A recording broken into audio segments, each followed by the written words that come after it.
മഹാഭാരത യുദ്ധത്തിലെ ഏറ്റവും വലിയ പോരാളി ആരായിരുന്നു എന്ന് ചോദിച്ചാൽ നിങ്ങളുടെ ഉത്തരം എന്തായിരിക്കും?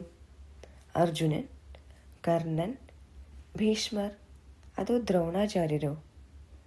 എന്നാൽ 18 ദിവസം നീണ്ടു നിന്ന ലക്ഷക്കണക്കിന് ആളുകൾ മരിച്ചു വീണ ആ കുരുക്ഷേത്ര യുദ്ധം വെറും ഒരൊറ്റ മിനിറ്റ് കൊണ്ട് അവസാനിപ്പിക്കാൻ കഴിവുള്ള ഒരു യോദ്ധാവ് അവിടെ ഉണ്ടായിരുന്നുവെന്ന് പറഞ്ഞാൽ നിങ്ങൾ വിശ്വസിക്കുമോ?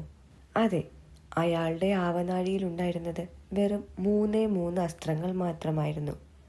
ആ 3 അസ്ത്രങ്ങൾ കൊണ്ട് പ്രപഞ്ചത്തെ മുഴുവൻ നശിപ്പിക്കാൻ അവന് കഴിയുമായിരുന്നു. സാക്ഷാൽ ശ്രീകൃഷ്ണൻ പോലും ആ യോദ്ധാവിനെ ഭയന്നിരുന്നു. ആരായിരുന്നു അയാൾ? അത്രയ്ക്ക് കഴിവുണ്ടായിട്ടും എന്തുകൊണ്ടാണ് അയാൾക്ക് കുരുക്ഷേത്ര യുദ്ധത്തിൽ പങ്കെടുക്കാൻ കഴിയാതെ പോയത്? ഇന്ന് നമ്മൾ സംസാരിക്കാൻ പോകുന്നത് മഹാഭാരതത്തിലെ അധികമാരും അറിയാത്ത എന്നാൽ ഏറ്റവും കരുത്തനായ ബാർബരികൻ എന്ന പോരാളിയുടെ കഥയാണ്. പാണ്ഡവരിൽ രണ്ടാമനായ ഭീമസേനന്റെ പേരക്കുട്ടിയും ഘടോൽക്കച്ചന്റെ മകനുമായിരുന്നു ബാർബരികൻ. ചെറുപ്പം മുതൽ തന്നെ അസാമാന്യ ധീരതയും ശക്തിയും പ്രകടിപ്പിച്ചിരുന്ന അവൻ ഭഗവാൻ പരമശിവന്റെ വലിയൊരു ഭക്തനായിരുന്നു. വർഷങ്ങൾ നീണ്ടുനിന്ന കഠിനമായ തപസ്സിനൊടുവിൽ പരമശിവനും അഗ്നിദേവനും അവനിൽ പ്രസാദിക്കുകയും ലോകത്തിലെ തന്നെ ഏറ്റവും ശക്തിയേറിയ 3 അസ്ത്രങ്ങൾ അവന് വരമായി നൽകുകയും ചെയ്തു. അതുകൊണ്ട് തന്നെ തീൻ ബാൻ ധാരി എന്ന പേരും അവന് ലഭിച്ചു. യുദ്ധത്തിന് പോകുന്നതിന് മുൻപ് ബാർബരികന്റെ അമ്മ അവനോടൊരു വാക്ക് ചോദിച്ചു വാങ്ങിയിരുന്നു. എപ്പോഴും തോൽക്കുന്നവരുടെ കൂടെ മാത്രമേ നീ നിൽക്കാവൂ എന്നതായിരുന്നു ആ വാഗ്ദാനം. അന്ന് ആ അമ്മയ്ക്ക് അറിയില്ലായിരുന്നു താൻ ചോദിച്ചു വാങ്ങിയ ഈ വാക്ക് തൻ്റെ മകന്റെ ജീവൻ തന്നെ എടുക്കുമെന്ന്. കുരുക്ഷേത്ര യുദ്ധം തുടങ്ങാൻ പോകുന്ന വിവരമറിഞ്ഞ് ബാർബരികൻ തൻ്റെ നീല കുതിരപ്പുറത്ത് അവിടേക്ക് തിരിച്ചു. പോകുന്ന വഴിയിൽ ഒരു പ്രായമായ ബ്രാഹ്മണൻ അവനെ തടഞ്ഞു നിർത്തി. ആ ബ്രാഹ്മണൻ മറ്റാരുമായിരുന്നില്ല, സാക്ഷാൽ ശ്രീകൃഷ്ണൻ തന്നെയായിരുന്നു.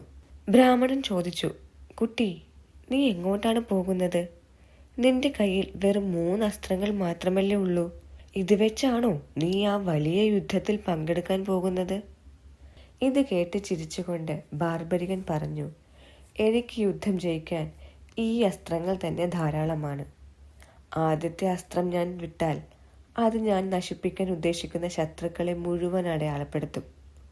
രണ്ടാമത്തെ അസ്ത്രം ഞാൻ രക്ഷിക്കാൻ ആഗ്രഹിക്കുന്നവരെ അടയാളപ്പെടുത്തും. 3-മത്തെ അസ്ത്രം അത് ശത്രുക്കളെ മുഴുവൻ നിമിഷ നേരം കൊണ്ട് കൊന്നൊടുക്കിയ ശേഷം എൻ്റെ ആവനാഴിയിൽ തന്നെ തിരിച്ചെത്തും. ഇത് വിശ്വസിക്കാത്ത ബ്രാഹ്മണൻ അവനെ പരീക്ഷിക്കാൻ തീരുമാനിച്ചു.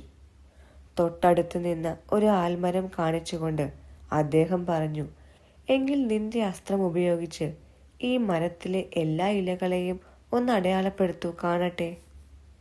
ബാർബരികൻ കണ്ണുകളടച്ച് ആദ്യത്തെ അസ്ത്രം തൊടുത്തുവിട്ടു. ആ അമ്പ് മരത്തിലെ ഓരോ ഇലകളെയും അടയാളപ്പെടുത്തിക്കൊണ്ട് മുന്നോട്ട് കുതിച്ചു. എന്നാൽ അതിനിടയിൽ കൃഷ്ണൻ ഒരു ഇല തന്ത്രപൂർവം തൻ്റെ കാൽപാദത്തിന് താഴെ ഒളിപ്പിച്ചു വെച്ചിരുന്നു. മരത്തിലെ എല്ലാ ഇലകളും അടയാളപ്പെടുത്തിയതിനു ശേഷം ആ അസ്ത്രം കൃഷ്ണന്റെ കാൽപാദത്തിന് മുകളിൽ വന്ന് വട്ടമിട്ട് പറക്കാൻ തുടങ്ങി. കാലിനടിയിലുള്ള ആ ഇലയെ കൂടി അത് കാത്തു നിൽക്കുകയായിരുന്നു. കാൽ മാറ്റിയില്ലെങ്കിൽ കൃഷ്ണന്റെ പാദം ആ അമ്പ് തുളയ്ക്കുമെന്ന് ബാർബരികൻ മുന്നറിയിപ്പ് നൽകി. ശ്രീകൃഷ്ണന് കാര്യം മനസ്സിലായി. തനിക്ക് മുന്നിൽ നിൽക്കുന്നത് മഹാഭാരത യുദ്ധത്തിന്റെ ഗതി തന്നെ മാറ്റാൻ കഴിവുള്ള ലോകത്തിലെ ഏറ്റവും വലിയ യോദ്ധാവാണ്. കൃഷ്ണൻ ചോദിച്ചു, നീ യുദ്ധത്തിൽ ഏത് പക്ഷത്ത് നിൽക്കാനാണ് തീരുമാനിച്ചിരിക്കുന്നത്? ബാർബരികൻ മറുപടി പറഞ്ഞു, എൻ്റെ അമ്മയ്ക്ക് ഞാൻ നൽകിയ വാക്കനുസരിച്ച് തോൽക്കുന്നവരുടെ കൂടെ മാത്രമേ ഞാൻ നിൽക്കൂ. ഇപ്പോൾ പാണ്ഡവർക്ക് സൈന്യം കുറവായതുകൊണ്ട് അവർ തോൽക്കാൻ സാധ്യതയുണ്ട്. അതിനാൽ ഞാൻ പാണ്ഡവർക്കൊപ്പം നിൽക്കും. ഇത് കേട്ട് ശ്രീകൃഷ്ണൻ ഒന്ന് ഞെട്ടി. കാരണം ബാർബരികൻ പാണ്ഡവർക്കൊപ്പം ചേർന്നാൽ കൗരവർ തോൽക്കാൻ തുടങ്ങും. അപ്പോൾ തൻ്റെ അമ്മയ്ക്ക് കൊടുത്ത വാക്ക് പ്രകാരം തോൽക്കുന്ന കൗരവർക്കൊപ്പം അവൻ ചേരും. കൗരവർക്കൊപ്പം ചേർന്നാൽ പാണ്ഡവർ തോൽക്കാൻ തുടങ്ങും. അപ്പോൾ വീണ്ടും അവൻ പാണ്ഡവർക്കൊപ്പം വരും. ഇങ്ങനെ മാറി മാറി യുദ്ധം ചെയ്താൽ അവസാനം അവിടെ ബാർബരികൻ മാത്രമേ ജീവനോടെ ബാക്കി കാണുകയുള്ളൂ. ഈ വലിയ അപകടം ഒഴിവാക്കാൻ ഒരേ ഒരു വഴിയേ ഉണ്ടായിരുന്നുള്ളൂ. കൃഷ്ണൻ ഒരു ബ്രാഹ്മണന്റെ രൂപത്തിൽ തന്നെ ബാർബരികനോട് ദാനമായി ഒരു കാര്യം ചോദിച്ചു. എന്തും നൽകാമെന്ന് അവൻ വാക്ക് നൽകി. എങ്കിൽ നിന്റെ ശിരസ് എനിക്ക് ദാനമായി തരുക, കൃഷ്ണൻ ആവശ്യപ്പെട്ടു. തനിക്ക് മുന്നിൽ നിൽക്കുന്നത് സാധാരണക്കാരനല്ല എന്ന് മനസ്സിലാക്കിയ ബാർബരികൻ അദ്ദേഹത്തിന്റെ യഥാർത്ഥ രൂപം കാണിക്കാൻ ആവശ്യപ്പെട്ടു. ശ്രീകൃഷ്ണൻ തന്റെ വിശ്വരൂപം കാണിച്ചു കൊടുത്തു. ബാർബരികൻ മനസ്സിലാക്കി, ഇത് സാധാരണ ഒരു അപേക്ഷയല്ല, ധർമ്മ സംരക്ഷണത്തിനായുള്ള ഭഗവാന്റെ തീരുമാനം. പുഞ്ചിരിയോടെ തന്റെ ശിരസ് മുറിച്ച് നൽകാൻ ബാർബരികൻ തയ്യാറായി. എന്നാൽ അവനൊരു ആഗ്രഹം മാത്രം ബാക്കിയുണ്ടായിരുന്നു.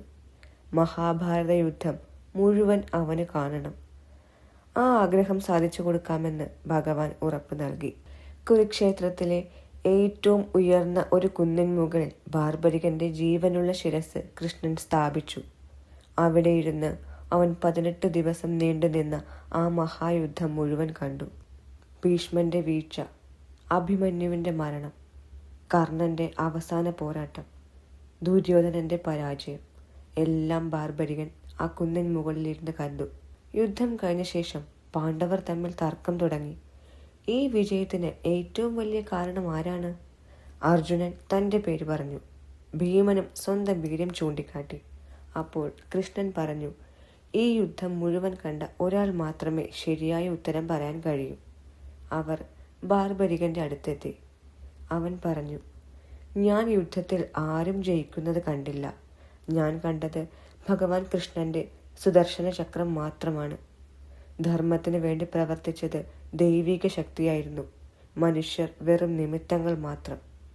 അത് കേട്ടപ്പോൾ എല്ലാവരും നിശബ്ദരായി. ഇത് കേട്ടതോടെ പാണ്ഡവരുടെ അഹംഭാവം പൂർണ്ണമായും ഇല്ലാതായി. ബാർബരികന്റെ ഈ മഹത്തായ ത്യാഗത്തിൽ സംപ്രീതനായ ശ്രീകൃഷ്ണൻ വരും കാലത്ത് കലിയുഗത്തിൽ അവൻ തൻ്റെ തന്നെ പേരായ ശ്യാം എന്ന പേരിൽ പൂജിക്കപ്പെടുമെന്ന് അനുഗ്രഹിച്ചു.